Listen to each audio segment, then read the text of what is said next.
Så här, vad gör du just nu? Där ska vi skriva nu. Nå till vem du vill, eller till bara ut till luft. Bara ut till luft? Jaha.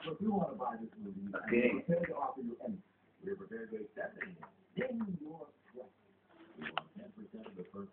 Det är alltså målat in en kyrkan, vilket vågar spännande vis där. Det låter som en bög. Ja.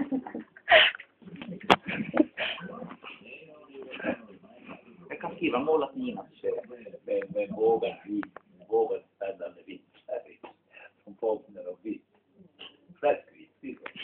Nej. Det kommer vara målat Ninas. Målat Ninas kök. Måla Nina. Men tillbaka jag målat Ninas kök. Måste skriva så här. Målar Nina. Idag har jag målat Ninas kök. Det är vitt och fräscht och snyggt. Men du kan ju skriva målar Nina kök och hon gör ingenting.